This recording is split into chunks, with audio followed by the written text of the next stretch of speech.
Hello students, welcome to unique classes of right way. आज बच्चे हम लोग चैप्टर 15 के प्रीवियस पेपर की क्लास में हैं, क्लास 1, और एक ही क्लास में हो जाएगा बिकॉज इसमें ज़्यादा क्वेश्चन मिले नहीं है, बस 10 ही क्वेश्चन मिले हैं।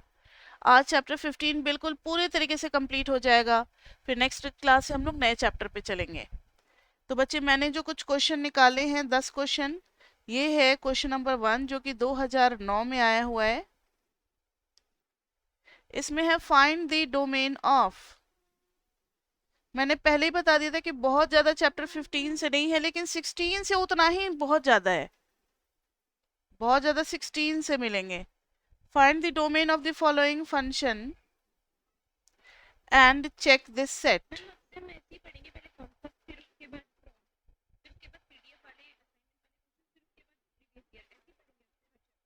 हाँ हाँ, और इसके बाद से आप लोग अपने बुक का पूरा क्वेश्चन क्वेश्चन करते रहो। जब तक चैप्टर 16 हम पढ़ाएंगे तब तक आप क्या करोगे, बीच में जो भी गैप मिलेगा, वीकेंड का गैप या कुछ भी, तो चैप्टर 15 का थोड़ा थोड़ा करके क्वेश्चन करते जाना। उसके भी हेमंड के सोल्यूशन मैंने डाले हुए हैं, तो वो आप वहां से देख सकते हो। और अगर उसमें कोई डाउट आया तो कुछ दिन बाद से डाउट क्लास लगना शुरू हो जाएगा। जब बच्चे खुद से करेंगे ना, कुछ डाउट इकट्ठा होगा तभी तो डाउट क्लास लगाएंगे। वैसे डाउट क्लास आपका ऑटोमेटिकली हो जाता है रोज 9:30 के बाद। हम जब भी आपसे पूछते हैं ना कोई डाउट है, किसी को पूछो, तो आप पूछोगे तो 10-15 मिनट रोज डाउट क्लास कर सकते हैं हम लोग, ठीक है। फाइन थी, लेकिन अभी शुरुआत है इसलिए किसी का कोई डाउट नहीं निकलता। थोड़ा 2-3 चैप्टर हो जाए फिर बच्चों के डाउट आने लगेंगे ना। Find the domain of the following function and sketch this set. Function ये रहा, f x y is equal to 1/रूट under x square plus y square minus 4 plus root under 3y minus x square plus 9। देखो बच्चे, इस type के question में क्या करना है, हम लोग कर चुके हैं ऐसा। सबसे पहले इस वाले पार्ट को देखोगे तो 1/रूट under x square plus y square minus 4 is defined only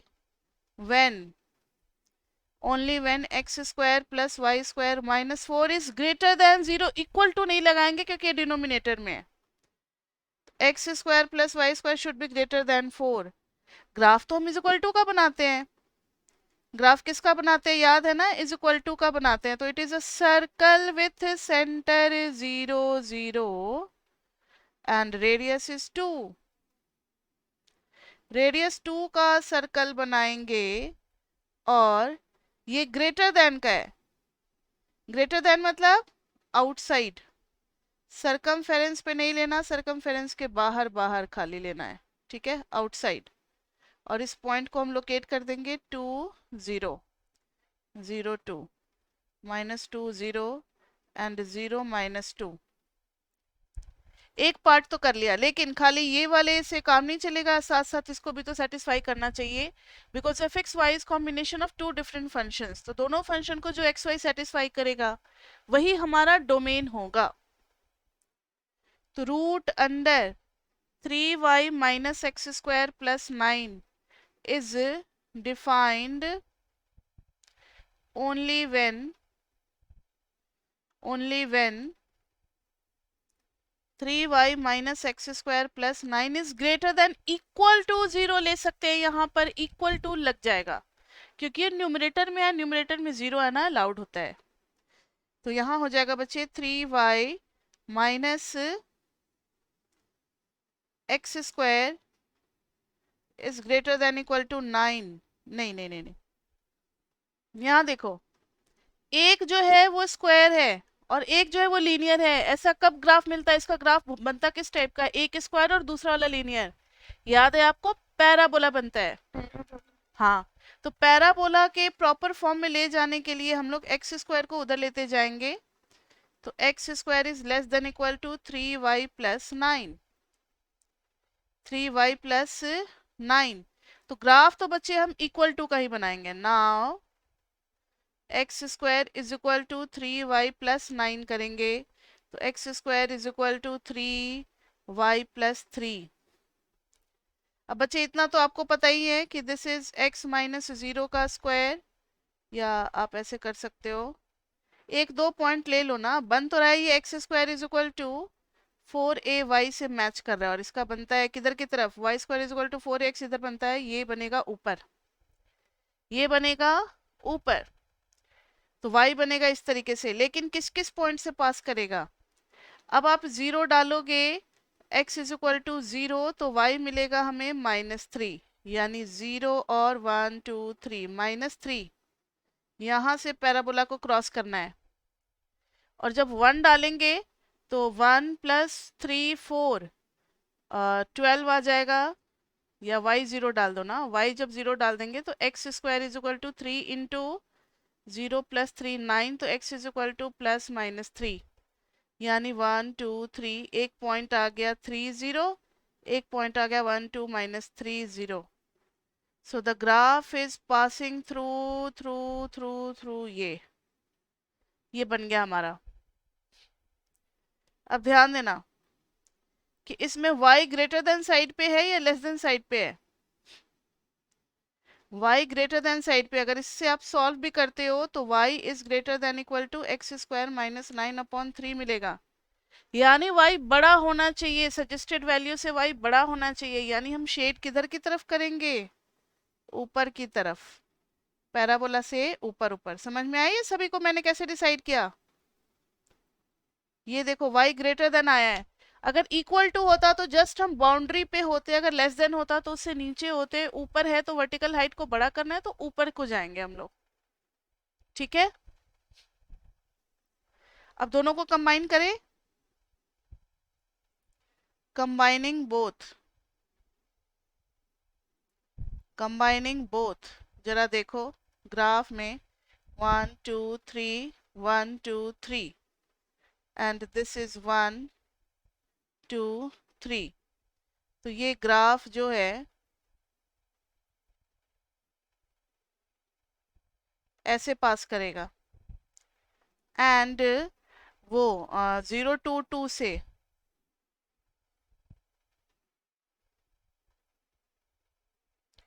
एक मिनट, 2 तो नीचे है ना, ये सर्कल है, सर्कल के बाहर में हमें रहना है। This is 3 0, this is -3 0 0 -3 and this is 0 0। अब देखो जरा, सर्कल के बाहर में रहना था और इसके अंदर में, तो येलो से सर्कल के बाहर कर देते हैं, येलो से सर्कल के बाहर कर दिए और पैराबोला के अंदर कर दिए। यही हो गया हमारा शेडेड रीजन। समझ में आया, सर्कल के बाहर रहना है और पैराबोला के अंदर अंदर रहना है, लाइक दिस वे। ये पूरा रीजन हो गया हमारा, this is the domain set. अगर डोमेन सेट लिखने को आ जाए तो हम लोग ऐसे लिखेंगे, all pair of x and y such that, condition निकालो ना, पहले वाले से क्या कंडीशन निकल करके आई थी, this one, x square plus y square is greater than 4,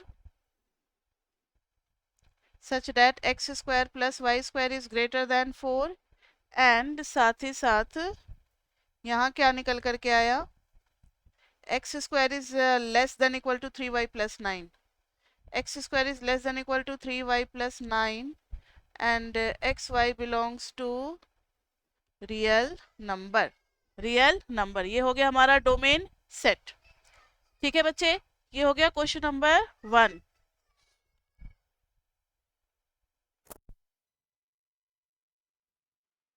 नहीं, अभी नहीं हुई है, जो भी क्लासेस बनती है ना वो वीकेंड पे अपलोड होती है, तो असाइनमेंट वाली आपको सैटरडे या संडे को मिल जाएगी, ये सारा कुछ एक साथ मिल जाएगा। इवन 16 का जो एक और 1 और 2 क्लास बनेगा ना कलर पर, से वो भी अपलोड हो जाएगा, मतलब सैटरडे को ही हम लोग करते हैं। ठीक है, नेक्स्ट देखो क्वेश्चन नंबर 2। क्वेश्चन नंबर 2 में determine the definiteness of the following. Determine ये तो आप लोग कर लोगे, ये आप ही लोगों को जवाब देना है, हम नहीं करने वाले, बहुत इजी है। ये आया हुआ है 2011 में question, determine the definiteness of following quadratic forms, जिसमें से पहला है quadratic of x1 x2 is equal to x1 plus x2 का होल स्क्वायर, और दूसरा है quadratic of x1 x2 is equal to minus of x1 plus x2 का whole square. जल्दी बताओ दोनों के बारे में।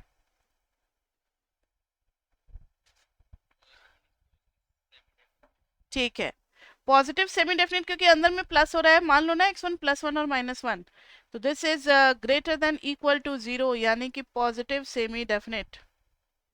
सेमी वर्ड लग जाएगा, सेमी डेफिनेट। और ये क्या हो गया, माइनस है तो लेस देन इक्वल टू 0, हाँ negative semi definite, negative semi definite. Question number 3, ये आया हुआ है 2013 में, इसको थोड़ा ध्यान से देखना, ये थोड़ा बहुत लेंदी क्वेश्चन है। Output Q2 is related to capital stock QT, मतलब क्वांटिटी है, ये प्रोड्यूस हो रहा है e⁻α_t into KT⁻β LT⁻1 - beta, where KT and labour supply LT दोनों क्या है, KT और LT क्या है, ये KT is capital supply, LT is labour supply and QT is quantity produced. A alpha greater than 0 और 0 से बड़ा है beta, beta is between 0 and 1। First part में इन्होंने पूछा find an expression for the rate of growth of output in terms of constant and the rate of growth of capital stock and labour supply in terms of the constant and the rate of growth of capital stock and labor supply। अच्छा ठीक है, तो यहाँ देखो, यानी कि हमें क्या निकालना है, Q' T निकालना है, सिंपल सी बात है। हमें निकालना है find an expression for the rate of growth, rate of growth of output in terms of the constant, in terms of the constant and the rate of growth, rate of growth of capital stock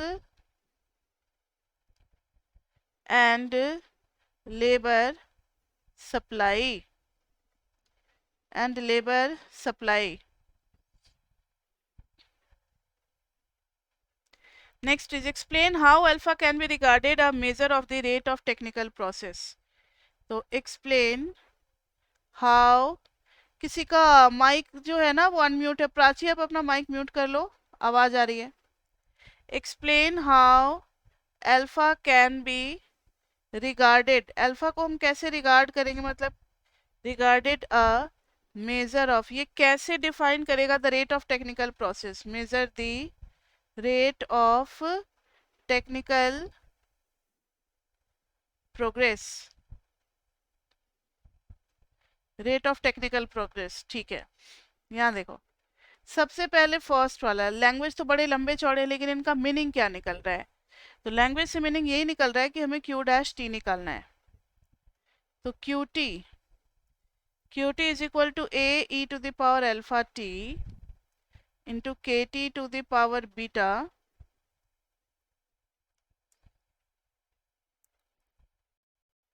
KT⁻β LT⁻1 - beta.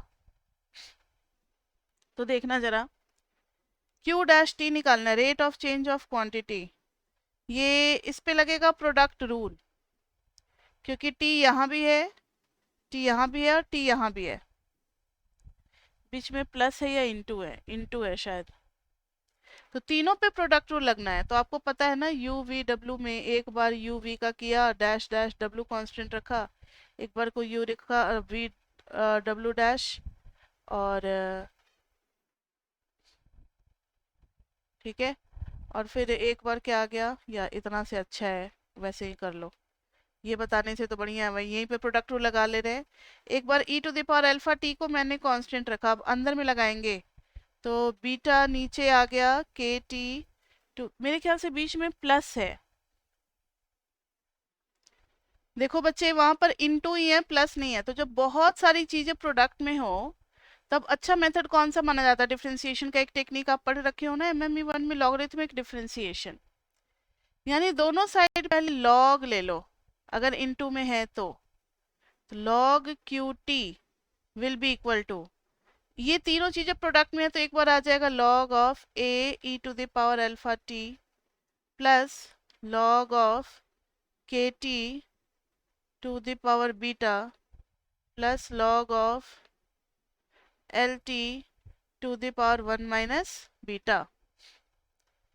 अभी हमारे पास बस यही आ रहा है log of q t is equal to, ये देखो अंदर में भी तो प्रोडक्ट है a into e to the power alpha t. तो एक काम करो, log a प्लस ये अल्फा टी आ गया साइड में और log e हो गया 1, क्योंकि log और e क्या हो गए, कैंसिल हो गए।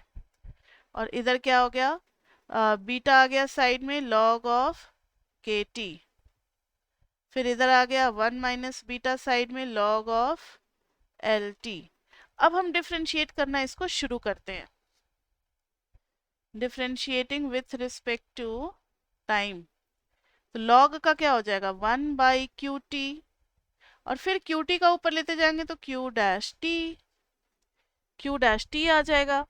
Rate of growth of output, तो आउटपुट का रेट ऑफ ग्रोथ निकाल रहे हैं Q dash t is equal to log a का डिफ्रेंसिएशन क्या हो गया बच्चे, 0। देखो t कहाँ कहाँ है, t ये रहा, t का फंक्शन ये है t का फंक्शन और ये है t का फंक्शन, इन्हीं का डिफ्रेंसिएशन होगा।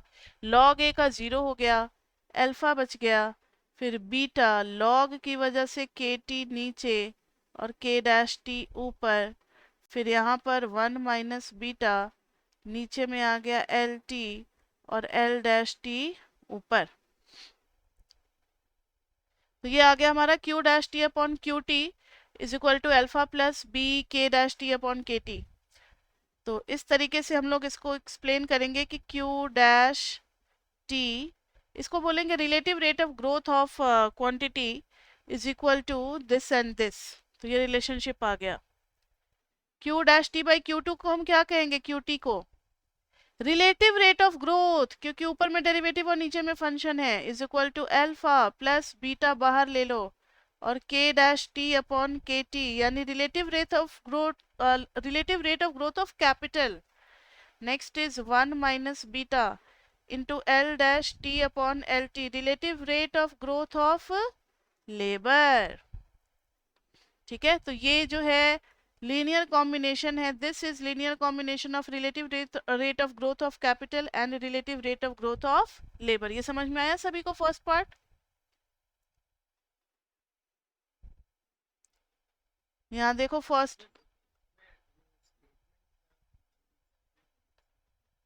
स्टेटमेंट ये पूछा है कि रेट ऑफ ग्रोथ को फाइंड आउट करो, find out rate of growth of output यानी क्यू डैश टी निकालना है इन टर्म्स ऑफ, कांस्टेंट आएगा तो चलेगा, rate of growth of capital यानी के डैश टी, लेबर सप्लाई यानी कि एल डैश टी, और हमें निकालना क्या है, Q dash T. Q dash T किस टाइप का फंक्शन होगा, इन दोनों का किस टाइप से एक्सप्रेशन होगा, वो हमें फाइंड आउट करना है। तो हमने निकाल लिया ना Q dash t is equal to this thing. ठीक है बच्चे,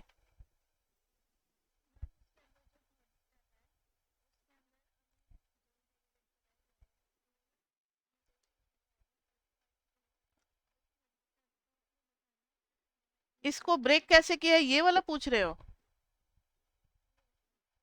तो देखो ना, log के अंदर में a और e to the power alpha t दोनों प्रोडक्ट में है, तो इसको हम लोगों ने ब्रेक किया ना, log a plus log e to the power alpha t. और आपको तो पता है ना log और e एक दूसरे को कैंसिल कर देते हैं, तो बच गया क्या, log a और प्लस अल्फा टी। ठीक है, अब इसके सेकंड पार्ट पे चले। सेकंड पार्ट में पूछा है कि explain how alpha can be regarded a measure of the rate of technical progress. यहाँ पर प्रोग्रेस किस चीज को देखा जा रहा है, क्वांटिटी का इंक्रीज होना कहला रहा है प्रोग्रेस। तो हमें ये देखना है कि D Q dash t upon Q T किस तरीके से अल्फा से रिलेटेड है। D by D alpha of Q dash t upon Q T करेंगे तो अल्फा का डेरिवेटिव कितना हो जाएगा बताओ, 1, और बाकी सब क्या हो जाएगा, 0।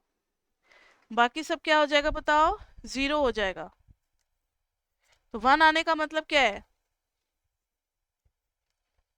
बाकी समय तो कहीं भी नहीं है अल्फा, तो ये हो जाएगा हमारा 1। इसका मतलब है रिलेटिव रेट ऑफ ग्रोथ जो है वो अल्फा के साथ 1 बिहेवियर दिखला रहा है, यानी कि इंक्रीजिंग है, ग्रेटर देन 0 है। So if alpha is increasing,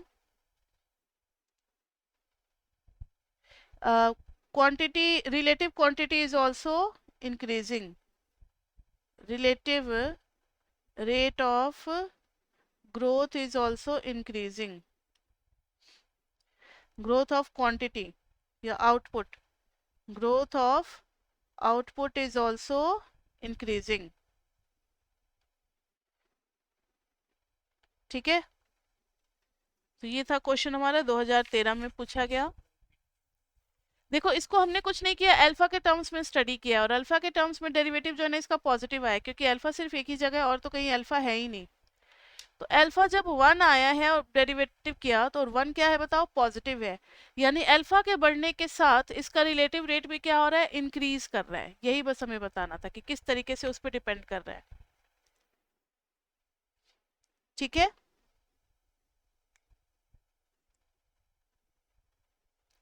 next देखो क्वेश्चन नंबर 4 जो कि 2014 में पूछा गया है। Sketch the graph of the following function in 3 dimensional space, यानी ये लेवल कर्व का क्वेश्चन है। Sketch the graph in 3D and draw a set of level curves, and draw a set of level curves, draw a set of level curves at height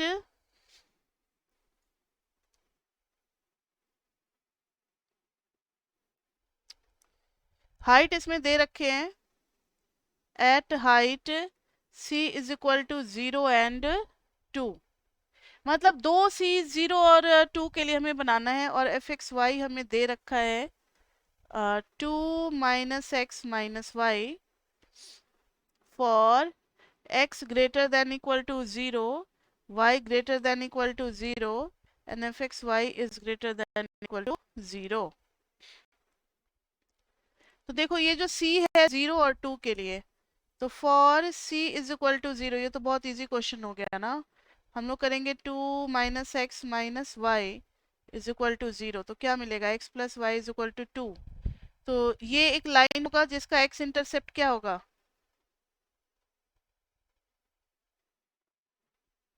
यानी ये 2 0 और 0 2 से पास कर रहा होगा।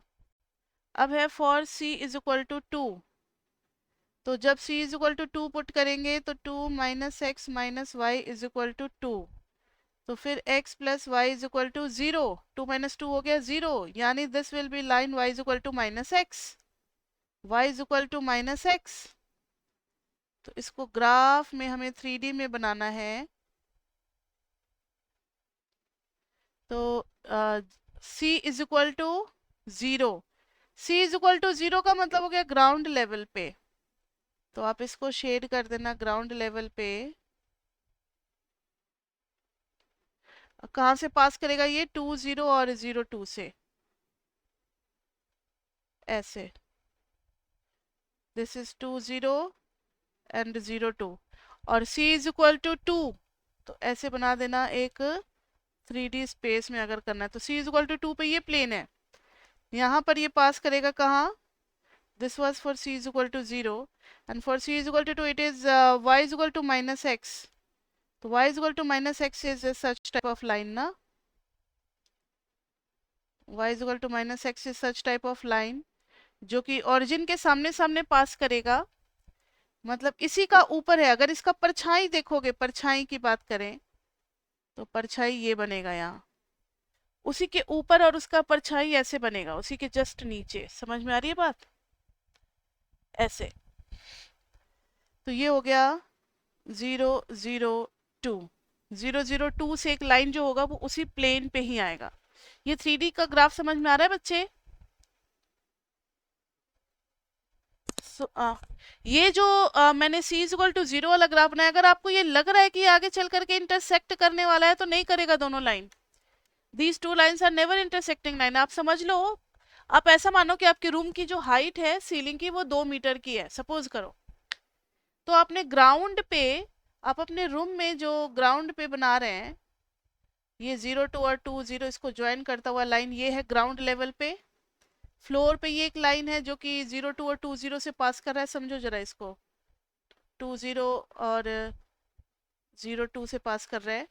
और ऊपर में जो है, अब छत ले लो आप अपना, छत, ठीक है, छत में ये वाली लाइन होगी जो कि कहाँ से पास कर रही होगी, y is equal to -x, यानी ये 45 डिग्री बना रहा होगा। छत में बिल्कुल लाइन ले लो जो कि ओरिजिन से पास कर रहा होगा। समझ में आ गई बात? तो ये दोनों लाइन कभी भी एक दूसरे को नहीं कट करेंगे, एक नीचे से और एक ऊपर से ऐसे करके क्रॉस करके निकल जाएगा। आई बात समझ में? मैम ये जो 20 है ये 200। हाँ 3D में। अच्छा एक चीज और की, ये y एक्सिस लेते हैं और ये x एक्सिस लेते हैं तब थोड़ा सा चेंज हो जाएगा। अब इसी को ले लो x और इसी को ले लो y, तो एक और कर दो, 3D में 0 कर दो और यहाँ पे 0 कर दो, ठीक है, 2 0 0 कर दो and this is also 0। Clear बच्चे ये वाला question? And a set of level curve, level curve में ज्यादा टेंशन नहीं है, लेवल कर्व तो बहुत इजी है, उसी में बना देना है। ये हो गया 2 2, ऐसे कर दोगे, दिस इज 2 0 0, 2 0 सिर्फ एक्स वाई प्लेन पे ही बनाना होता है, एंड दिस इज 0 -2, 0 -2 या 1 मिनट, अच्छा तो ऊपर से आएगा ना, क्योंकि लेवल कर्व में तो हम लोग ये 1 मिनट 1 मिनट 1 मिनट, 0 2 और 2 0,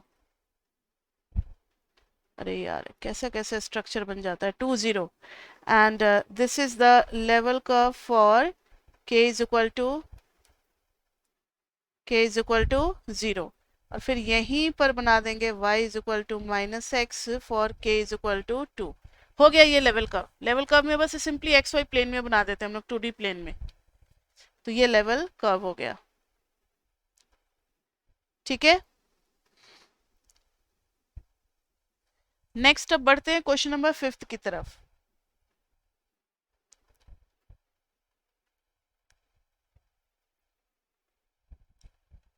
question number 5, find all the second order partial derivative for,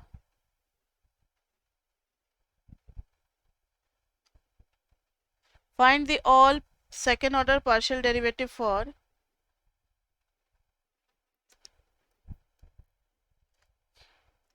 z is equal to x square y square e to the power 2xy, 2xy।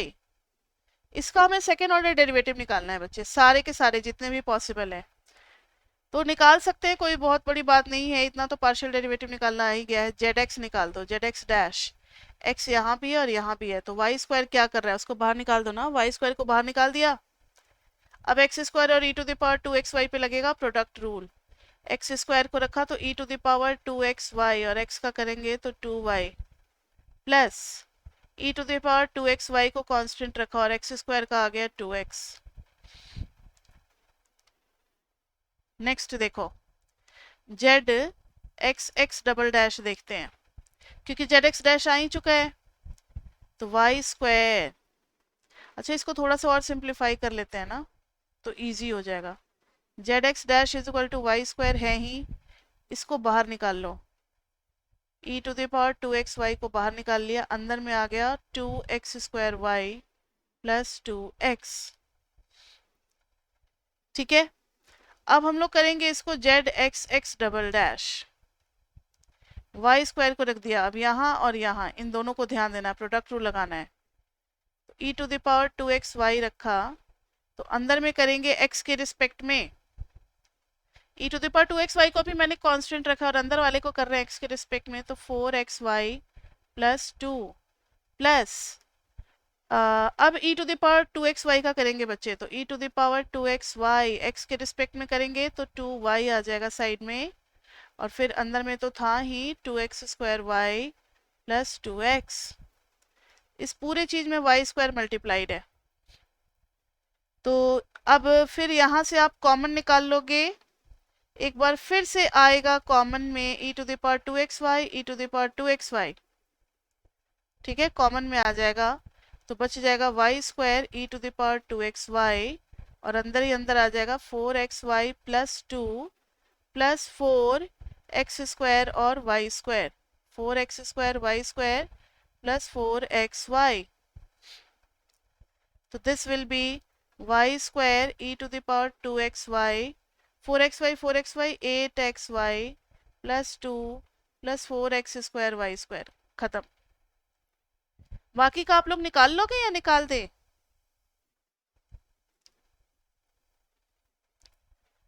Z x y double dash निकालेंगे बच्चे तो किसको differentiate करेंगे? देखो y के respect में करना है तो यहाँ भी y है, यहाँ भी y है और इसमें भी y है, तीनों जगह y है. तो जेड को y के रिस्पेक्ट में करना है. निकाल लेंगे मैम, ठीक है.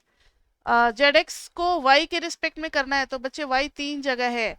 तो अभी मैंने y square e to the power 2xy को कांस्टेंट रखा और अंदर वाले में सोच रहे हैं तो खाली 2x² बचेगा, y का 1 और 2x का 0. नेक्स्ट टाइम में मैंने 2x² y प्लस 2x को रखा और इसका करेंगे differentiation with respect to y. तो वाई स्क्वायर रख दिया e to the power 2xy into 2x plus e to the power 2xy into y square का 2y. ये आ गया. बस थोड़ा सा मैनिपुलेट करना है चीजों को, क्या क्या कॉमन आ रहा है दोनों जगह से. ये देखो e to the power 2xy e to the power 2xy यहाँ से भी कॉमन आएगा, e to the power 2xy यहाँ भी है. यहाँ पर आ रहा है वाई स्क्वायर एक्स स्क्वायर और इधर आ रहा है क्या वाई स्क्वायर एक्स स्क्वायर? नहीं आ रहा है. तो बस इतना ही कॉमन ले सकते हैं और बाकी की चीजें अंदर आ जाएंगी.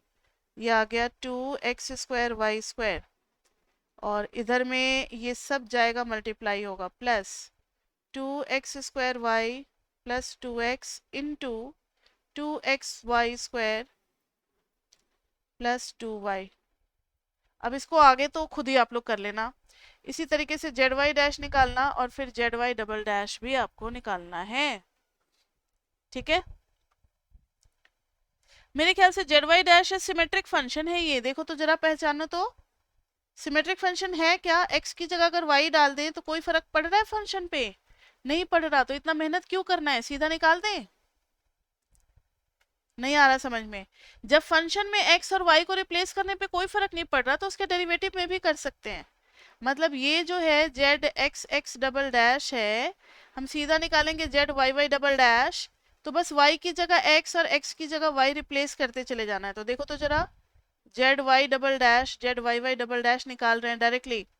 वाई स्क्वायर की जगह एक्स स्क्वायर देख रहे हो, यहाँ पर सबको रिप्लेस कर देना है, सबको x और y से. तो अंदर में तो कोई फर्क नहीं पड़ रहा, सेम टू सेम आएगा. बस यहाँ x² हो जाएगा ना सी. बस ये y की जगह हमें x² डाल देना है, x² e to the power 2yx या xy कोई फर्क नहीं पड़ता, 8yx कोई फर्क नहीं पड़ता, सेम ही रहेगा, plus 2 plus 4y² into x². ठीक है, डायरेक्टली निकल गया. और तो कोई होगा नहीं. एक हो गया z x x double dash निकाल लिया हमने, z x y double dash z y y double dash. और आपको पता है ना कि ये इक्वल टू होगा z y x double dash. दोनों क्या होंगे? सेम होंगे. तो ये क्वेश्चन हो गया. Next is question number 6. Yes Bhupendra पूछो क्वेश्चन, क्या पूछना चाह रहे हो?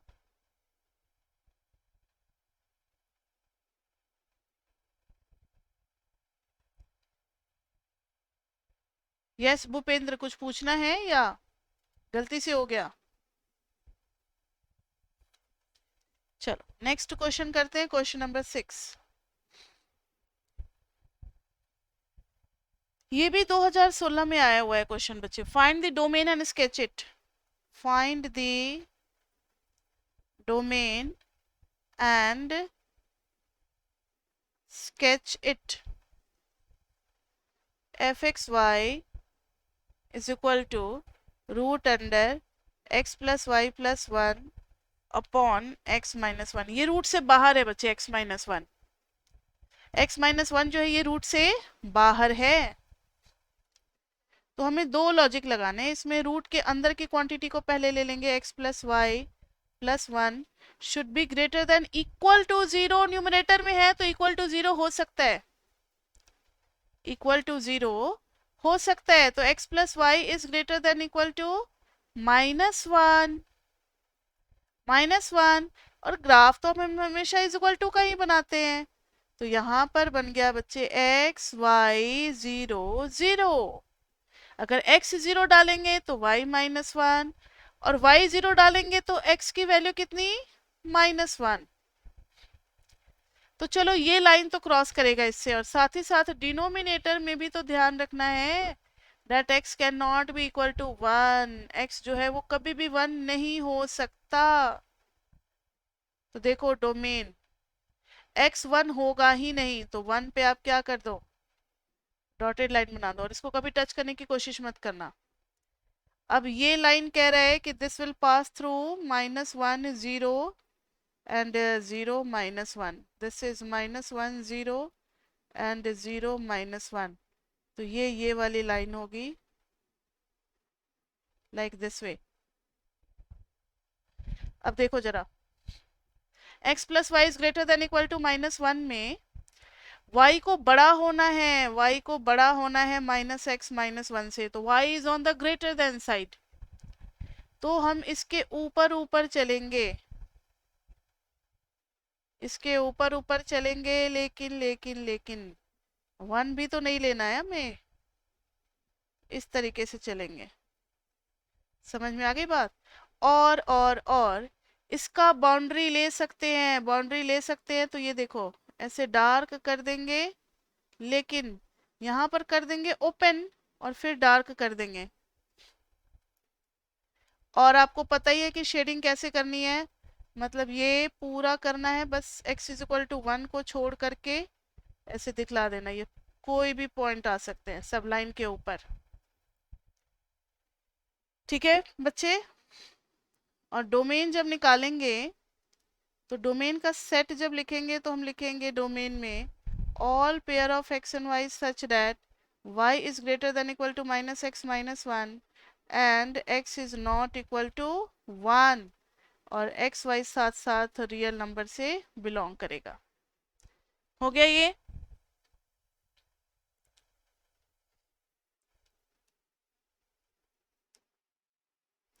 और नेक्स्ट क्वेश्चन तो हम लोगों ने कर रखा है, लेवल कर्व ड्रॉ करना है।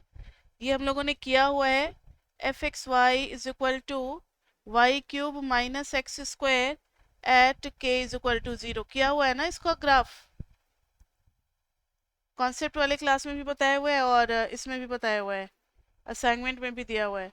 y minus l n x, इसका भी ग्राफ बताया हुआ है k इज इक्वल टू 0.2 पे। याद आ रहा है या नहीं? डन, ये कर चुके हम लोग, done in assignment videos. Next है क्वेश्चन नंबर 8 जो कि 2017 में आया हुआ है। फाइंड द विच, मतलब इसका सीधा सा बात है डोमेन निकालना है, domain and sketching, domain and sketch of f x y is equal to x into ln of y square minus x। ये देखो यहाँ पर सिर्फ x तो कुछ भी हो सकता है, x कोई भी नंबर से मल्टीप्लाई कर सकते हैं। क्या मल्टीप्लाई करते वक्त तो आपको मना करते हैं कि आप √2 से मल्टीप्लाई मत करो, √3 से नहीं करो, नहीं, हम तो किसी भी चीज को किसी भी चीज से मल्टीप्लाई कर सकते हैं। अब रही बात लॉग की, तो लॉग के लिए तो हमें सोचना पड़ेगा बच्चे, क्योंकि लॉग तभी डिफाइंड होगा जब y square minus x is greater than zero, तभी लॉग डिफाइंड होगा। क्योंकि लॉग का ग्राफ अगर आपको याद है तो सिर्फ पॉजिटिव के लिए ही लॉग डिफाइन होता है, यानी y square should be greater than x, और y square is equal to x is a such type of parabola. और अगर x डालते हैं तो हम वाई स्क्वायर में यहाँ पर पहुंचेंगे, मतलब y square is equal to x है, तब हमें ये वाली y की वैल्यू मिलेगी, ये और ये। लेकिन इनका कहना है कि y ऐसा डालो जिसका स्क्वायर करने पे इससे ज्यादा आए, ज्यादा आए, यानी कि हम इधर भी जा सकते हैं और इधर भी जा सकते हैं। बात समझ में आ रही है या नहीं?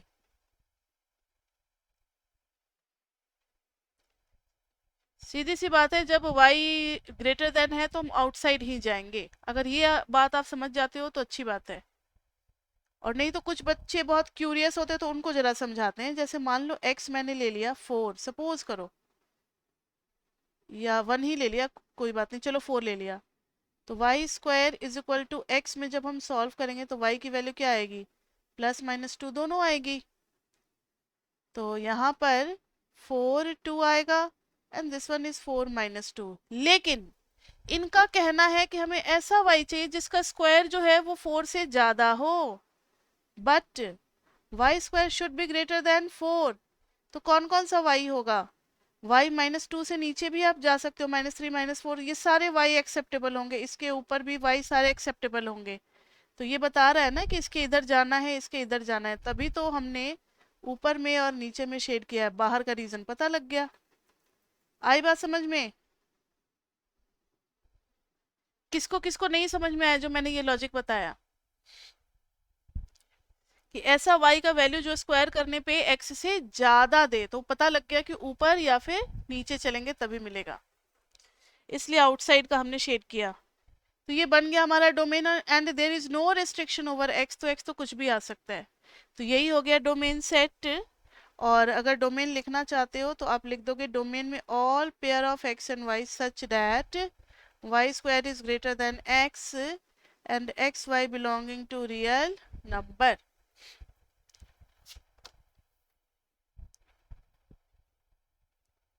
समझ में आ गया? क्वेश्चन नंबर 9 जो कि 2017 में आया हुआ है। Find the equation of the tangent plane to the surface. Equation of tangent plane निकालना है। F x y is equal to x square plus y square plus e to the power x y at 1 0 2। मेरे ख्याल से ये आप लोगों के लिए बहुत इजी क्वेश्चन है। x0 y0 z0 is 1 0 and 2। अब हम fx डैश देखेंगे। fx डैश देखेंगे तो 2x plus e to the power x y, और x के रिस्पेक्ट में करेंगे तो y, x के रिस्पेक्ट में करेंगे तो y, fy डैश करेंगे तो 2y plus e to the power x y into x. अब एट निकालेंगे 1 0 2। fx dash is equal to x की जगह पे 1, y की जगह पे 0, तो तब तो ये पूरा ही 0 हो गया, 2 बच गया। और fy डैश की वैल्यू कितनी आ जाएगी? ये 0, और ये ऊपर में डालेंगे तो 1 into 0 0, and e to the power 0 is 1 and x is 1, तो 1। एंड लिख देंगे equation of tangent plane is given by, equation of tangent is given by z minus z0 is equal to fx dash into x minus x0 plus fy dash into y minus y0. So z minus z0, so now see, this is x0, this is y0 and this is z0. तो ये कितना हो जाएगा? z minus 2 is equal to fx dash कितना आया है? 2 आया है। x माइनस x0 यानी कि 1, और fy डैश निकालेंगे। fy डैश कितना आया है? 1 आया है। y माइनस y0 यानी y माइनस 0। तो z minus 2 is equal to 2x minus 2 plus y, तो ये आ गया 2x प्लस y minus z is equal to, उधर जाएगा +2 -2 0। This is the equation of tangent plane. ठीक है बच्चे, ये तो आसान क्वेश्चन था।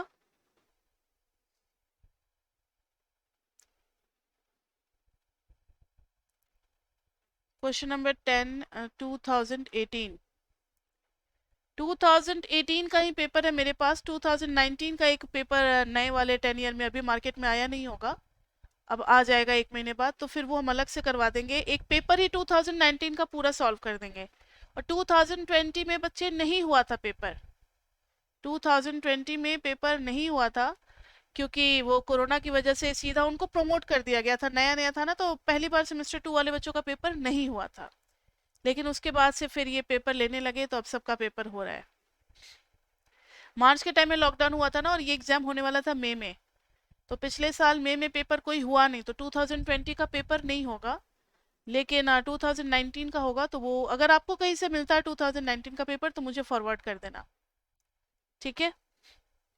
यहाँ देखो, स्टेट एंड स्केच, वैसे आपके कॉलेज वाले लाइब्रेरी में होता है, तो कॉलेज वाले तो प्रोवाइड करवा ही देंगे।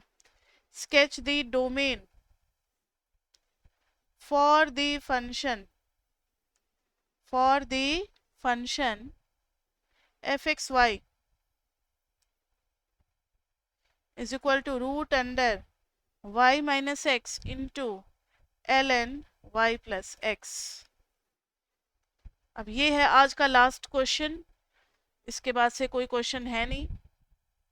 तो यहाँ देखो बच्चे, ये भी शायद हम लोग कर चुके हैं, मुझे जहां तक याद आ रहा है। रूट के अंदर में है, तो ये बता रहा है ग्रेटर देन इक्वल टू 0, यानी y should be greater than equal to x, और y is equal to x is this line. Greater than equal to का मतलब है ऊपर ऊपर ऊपर ऊपर। मैंने पहले ही ये देख लिया था इक्वल टू था, इसलिए मैंने उसको डार्क कर दिया था y is equal to x को। और ln के अंदर में जो है, ये बता रहा है कि it should be greater than 0 only, यानी y should be greater than minus x, and y is equal to minus x is this one, greater than this is this. यहाँ पर एक गलती मैंने की है, कोई मेरी गलती पकड़ सकता है?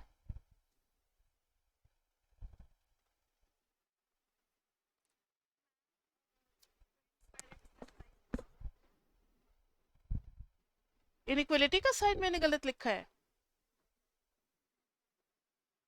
या उससे कुछ और बताना चाह रहे हो?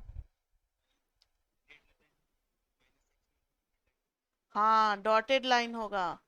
तो मैंने जल्दीबाजी में आकर के जो सॉलिड लाइन बनाया था वो गलत किया था, ठीक है। तो अब दोनों को जब कंबाइन करेंगे, इन छोटी छोटी चीजों का ध्यान रखना है, सबके लिए नंबर कटेंगे। कंबाइनिंग, तो कंबाइनिंग जब करेंगे, तो दिस इज 0 0, इधर का तो सॉलिड लाइन है, लेकिन अभी आप डॉटेड ही करो, इधर भी डॉटेड ही करो। ब्लू वाला कहता है इसके ऊपर, ठीक है। येलो वाला कहता है इस लाइन के ऊपर।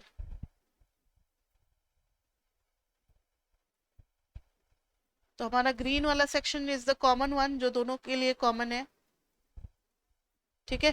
तो ग्रीन वाला कॉमन है, यानी इन दोनों के बीच में, और ये डार्क है तो इसको डार्क कर दो, और ये डॉटेड है तो इसको डॉटेड ही रहने दो।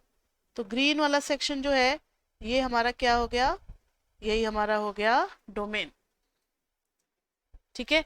And this is the line y is equal to x, and this is the line y is equal to minus x. समझ में आ गई बात? तो ग्रीन वाला पोर्शन हो गया हमारा डोमेन। और अगर आप लिखना चाहते हो तो डोमेन में लिख दोगे all pair of x and y such that उन दोनों कंडीशन को एक साथ करके लिखेंगे, such that y is greater than equal to x and y is greater than minus x, such that x y belongs to real number. Such that नहीं, यहाँ पे सेमी कॉलन। समझ में आई बात सभी को? तो बस इतना ही था चैप्टर 15 का प्रीवियस पेपर। अब आपको देख के लग रहा होगा कि थोड़ा इजी क्वेश्चन पूछ दिया। चैप्टर 15 से पहले बहुत कम फोकस करते थे, इसलिए थोड़ा सा बस ये समझो कि फॉर्मेलिटी करने के लिए पूछ दिया। लेकिन चैप्टर 16 में बहुत सारे क्वेश्चन होंगे और टफ टफ भी आएंगे, तो उसके लिए चैप्टर 16 अब हम लोग नेक्स्ट क्लास में शुरू करेंगे। और अब जो फॉर्मेट है पेपर का, उसमें 15 से भी अच्छे अच्छे क्वेश्चन पूछे जा रहे हैं, क्योंकि अब 15 अब कम चैप्टर्स रह गए, तो 15 पे भी ज्यादा फोकस करना है उन लोगों को, ठीक है। ओके बच्चे, तो फिर मिलते हैं हम लोग नेक्स्ट क्लास में नए टॉपिक के